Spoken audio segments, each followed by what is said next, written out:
Chelsea have spent a horrendous amount of money in the transfer market. That's what everyone's talking about, yet they're performing really poorly in the Premier League still. Whose fault was this? The players? The manager? Well, hopefully, we're going to find out a bit today. You ain't so tough with that bad boy talk. I'ma get it how I'm living, I'ma walk the walk. Outline my lines, I rap through thought. What's up, people? Welcome back to Football Therapy with me, your host Jan. Very, very frustrating result yesterday in the Premier League. Drawing away to the Cherries, to Bournemouth, 0-0, very, very underwhelming, very frustrating. Of course, I did a complete breakdown of the game, but I do want to read an article here, cite some of the article by Simon Johnson here on The Athletic. How Not to Score a Goal, a short story by Chelsea Football Club. How short is this story going to be, ladies and gentlemen? Of course, it's a huge talking point at the moment. Whose fault is it? What's going on? Where do we point the blame in this underwhelming team scenario? What's going on? Hopefully we're going to learn some stuff today, so thanks for joining me. Settle in, get comfortable. Daily content, of course, here on Football Therapy for you, my dear sweet friend, who I imagine is suffering. I imagine you're suffering just like me. So let's suffer together. Yeah, Simon Johnson writes, Chelsea desperately needed to find the right Neto. Oh my god, that's a terrible joke about the goalkeeper. A sign of another frustrating game for the club came just minutes before the end of Sunday's 0-0 draw at Bournemouth, when it was announced to the home fans that the Brazilian goalkeeper had been named their man of the match.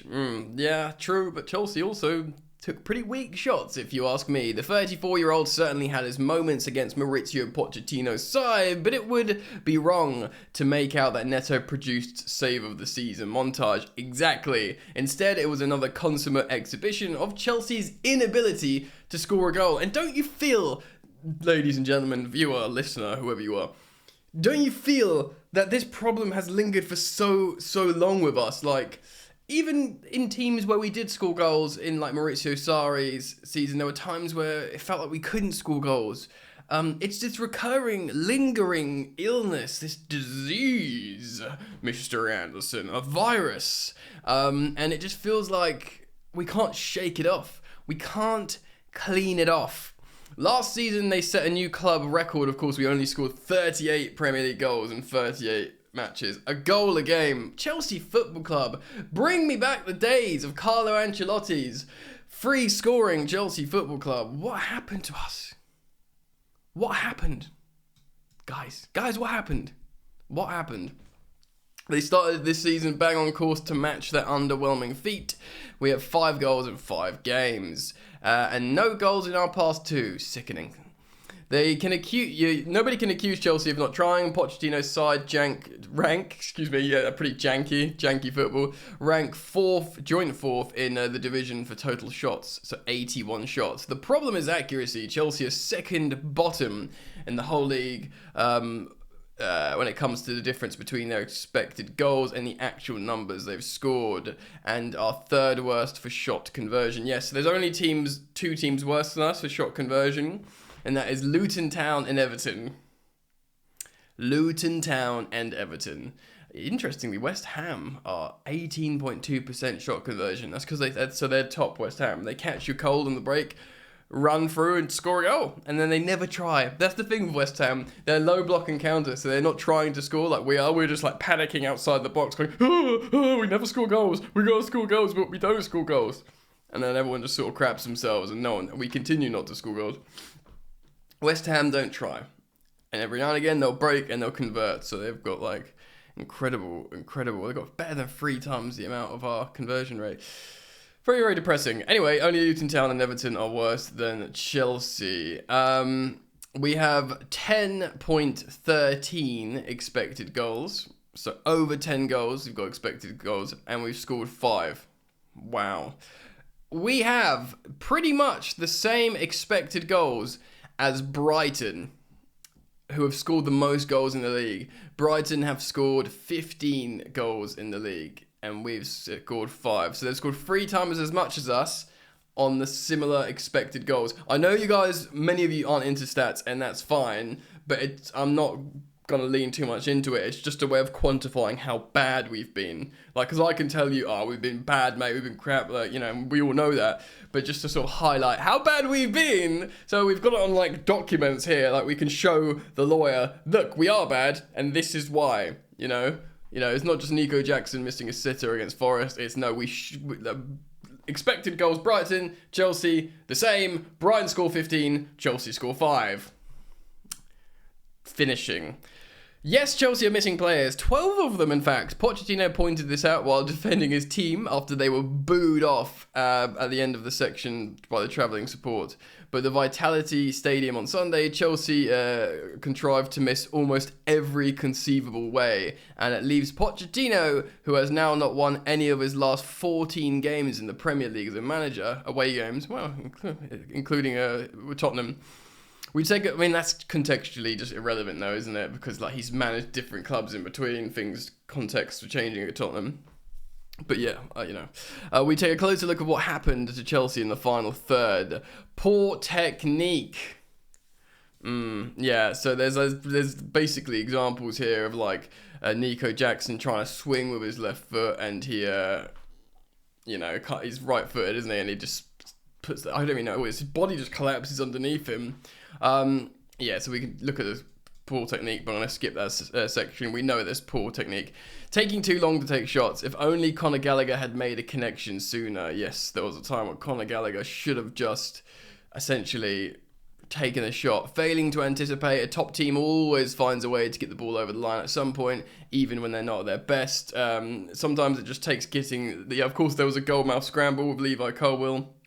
He didn't anticipate the ball falling. This isn't, of course, when he tried to finish Sterling's free kick.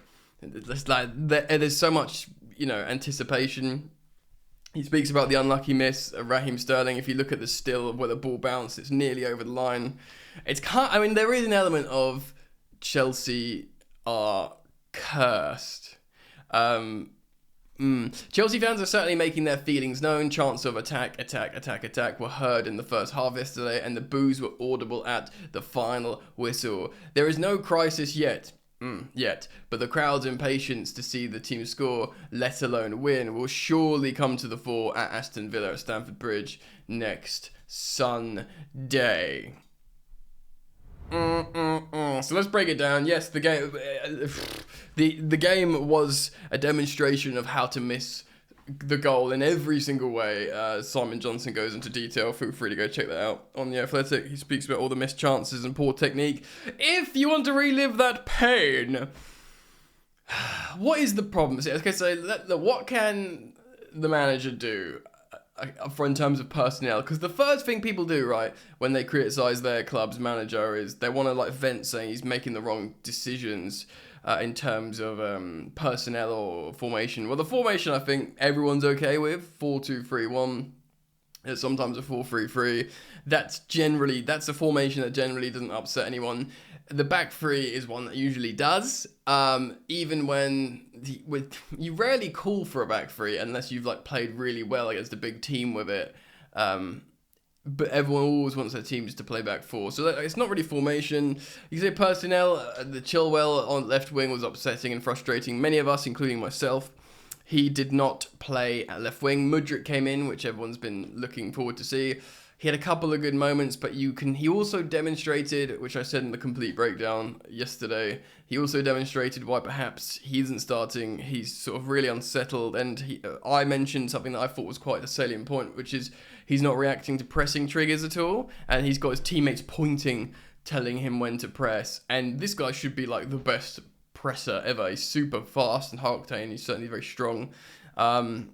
So that will come in time. But but it didn't look like, see Pochettino? This is the solution, playing Mudryk. And to be honest, that it wasn't against a low block like West Ham and like Nottingham Forest. Bournemouth wanted to play out, and there was space. There was space for Mudryk. But although, I'm not going to dig him out because he had a couple of good moments, but you could understand maybe why, the gaffer isn't leaning on him so much. And if you look at the bench yesterday, who was and wasn't available, it wasn't much. He brought on Cole Palmer, who looked a bit brighter. Maybe he's going to try and start him. Noni Madueke wasn't available. It suddenly really doesn't look like that much quality is available for Chelsea, which is absolutely mental considering the the money that was spent. Of course, 12 players are missing, like Simon writes in his piece.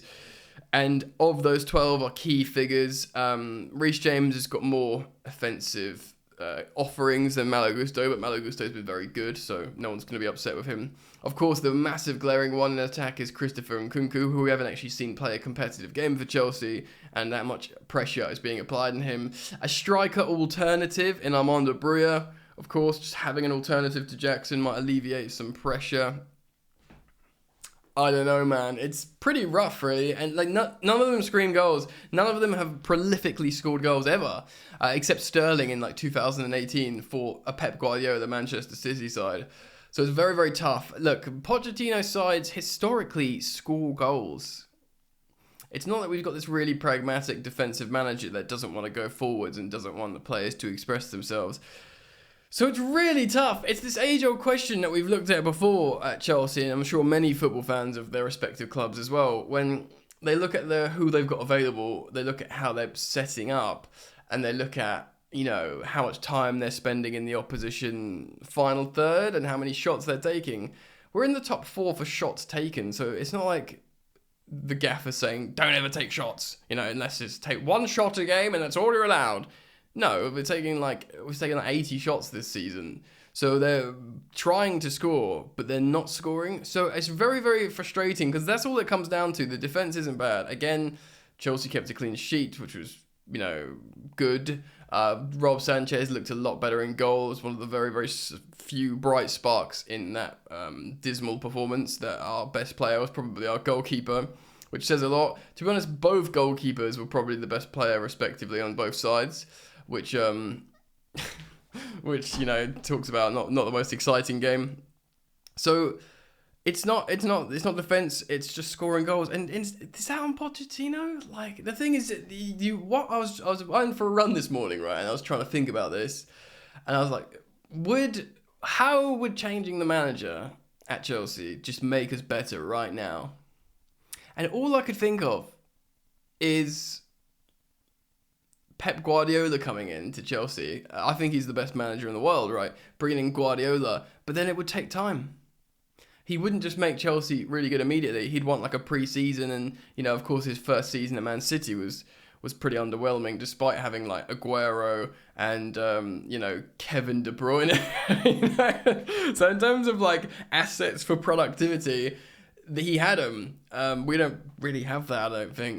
Maybe Enzo can become really productive like Kevin De Bruyne at some point, maybe, I don't know. So I'm trying to think, and then I thought, well, no, I don't think Guardiola would just fix this for Chelsea now. So it's very frustrating.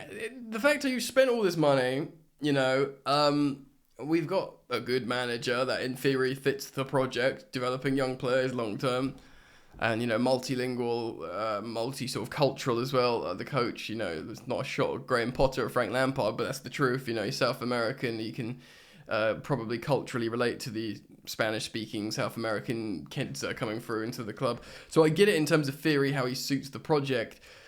But it's as much as I really, really endorse that and subscribe to that, I'm just, ultimately, guys, I'm just like you. I want my football team to win football matches and score goals. I want the weekend to come. Fans who go to the games, they want to just see a goal and go for a drink with their mates. And that's what it comes down to. Essentially, that's what it boils down to. That's what the product is. All this stuff around it is great, and it's like good intentions long term, but it means nothing if this isn't happening, and you can put up for it for a little while, but not for long. Is it just confidence? And is this confidence something that needs to be imbued by the manager? I guess you could say yes. Everyone will have their own opinions of who's playing well, who's not playing well, who needs to come in, who needs to go out. Do we need to change something tactically? But when you take 80 shots, and when you've got your 18th for shot conversion in the Premier League, I don't know, is it just down to... I mean, we've been here so many times before, getting into the final third and then the players not converting, and then the massive fan debate of, is this a player confidence thing, or is this something that needs to be imbued into them by the manager in terms of tactics, like that extra moment? but it's decision making. But you can coach decision making, can't you?